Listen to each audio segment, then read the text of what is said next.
चुनाव आयोग पे देश को भरोसा नहीं तो उसको क्या कहें। जिसको अब पूरा देश चोर समझ रहा है, जिसको अब ये पता चल रहा है ये दबाव में काम कर रहा है, इसलिए चुनाव आयोग के तो लोगों को अब क्या किया सरकार ने, एक इस तरह से उनको सुरक्षा देने की कोशिश करी कि तुम जितना मर्जी हमारे कहने से गलत काम करना, ना तुम्हारे को सज़ा होगी, बाद में तुम रिटायर हो जाओगे जब भी तुम्हारी गिरफ्तारी नहीं होगी, ऐसा हमने कर दिया। इसलिए जो हम जो चाहते हैं इस तरह से करो।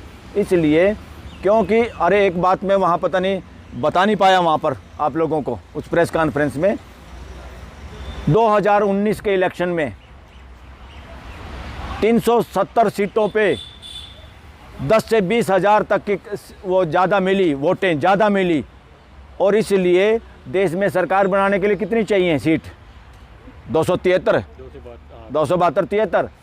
तो इसलिए इसका मतलब ये मशीनों में जो इतनी संख्या आई, ज़्यादा वोट कैसे बता दिया। कैलकुलेटर में 2 + 2 करेंगे तो 4 ही बताएगा, ये 2 + 2 से 5 किसने बताया और कैसे बताया। इसका मतलब या तो मशीनें बदली गई या मशीनों में जो डाला गया सॉफ्टवेयर उसमें कोई गड़बड़ झाला था और वो सारी की सारी उसी पक्ष में गई हैं, बीजेपी के पक्ष में गई हैं वो गड़बड़ वाली सीटें। तो इससे सब और साबित होता है। और वो डाटा अब इलेक्शन कमीशन ने अपनी साइड से उड़ा दिया है। इससे बड़ा क्या सबूत चाहिए। मैं वहाँ प्रेस कॉन्फ्रेंस में ये बताने वाला था, ये बात मैं भूल गया था। वहाँ पर 2019 में 370 सीटों में आम जितनी वोट डली उससे ज़्यादा वोटें मिली और वो इलेक्शन कमीशन की वेबसाइट पे भी लगा हुआ था।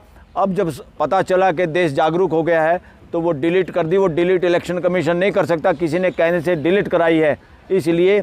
और वीवीपैट की मशीन वो पर्चियाँ भी जो 1 साल तक रखनी होती थी पहले भी 2019 में भी, वो आप क्योंकि इलेक्शन पटिशन कोई डालना चाहे ताकि कोर्ट के ये आदेश हैं, उन्होंने 4 महीने में सारी की सारी बोले वो तो जला दी या गायब कर दी। इसका मतलब है कौन है गायब करने वाला। उस वक्त प्राइम मिनिस्टर क्यों नहीं बोला, कैसे गायब करा दी तुमने भाई, देश का विश्वास कम हो जाएगा। यही गड़बड़ करने वाले, यही गायब करवाने वाले। इलेक्शन कमीशन तो एक मोहरा है खाली और मदारी के बंदर की तरह काम कर रहा है। सर पीएमओ के घेराव की जो बात कर रहे हैं आप लोग, कैसे हो पाएगा घेराव। आप लोगों के राहुल गांधी पे भी एफआईआर हो जा रही है। राहुल गांधी ने तो कह दिया डरो मत, जितनी मर्जी एफआईआर हो। इस देश में एफआईआर तो स्वतंत्रता सेनानियों पे भी हुई थी दुनिया भर की।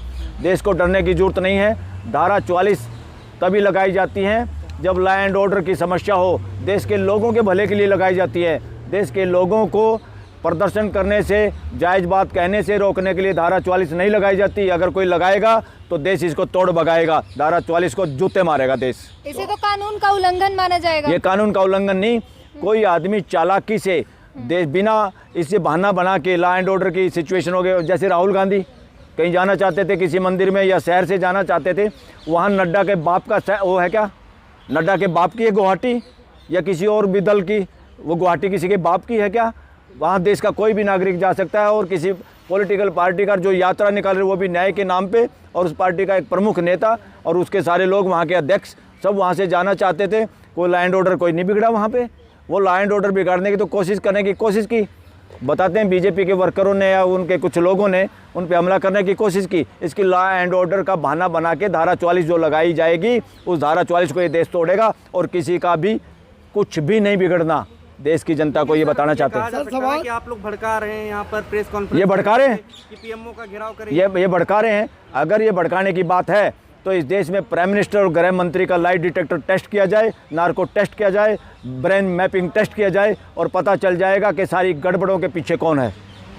सर विपक्ष अगर तैयार हैं तो बिना इलेक्शन के फिर ऐसे प्राइम मिनिस्टर को दोबारा ले आएगा ये देश, अगर वो इन चीज़ों के लिए तैयार हैं तो। सर आपकी लड़ाई में विपक्ष कितना सहभागी है। 100% विपक्ष 100% सहभागी है। सारे देश के NGO, सारे देश के ऑर्गेनाइजेशन, किसानों के, खाप पंचायतों के, मजदूरों के, सरकारी कर्मचारियों के और क्या जो कॉन्ट्रैक्ट वर्कर हैं चाहे, हर सब देश में कोई मना ही नहीं कर रहा।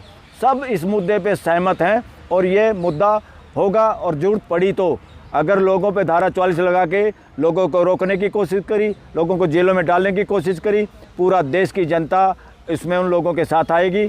और जरूरत पड़ी तो अगर ज़्यादा सरकार की तरफ से इस तरह से मिसयूज़ किया गया पावर का, तो देश के लोग राष्ट्रपति भवन के बाहर जाएंगे, घेराव भी कर सकते हैं और आदरणीय राष्ट्रपति जी को ज्ञापन दे के ये कहेंगे। हालात ऐसे पैदा हो जाएंगे कि देश में राष्ट्रपति शासन लागू होने के बाद ही फिर ये इलेक्शन होगा। क्या लगता है 25 फरवरी को आपको पीएमओ तक पहुंचने दिया जाएगा? किसको? 25 तारीख को। अरे 25 पीएम हाउस के पास पहुंचने से कौन रोकेगा? वो देश का प्राइम मिनिस्टर, वहाँ कोई भी जाओ शांतिपूर्वक तरीके से, उससे क्या फ़र्क पड़ता है?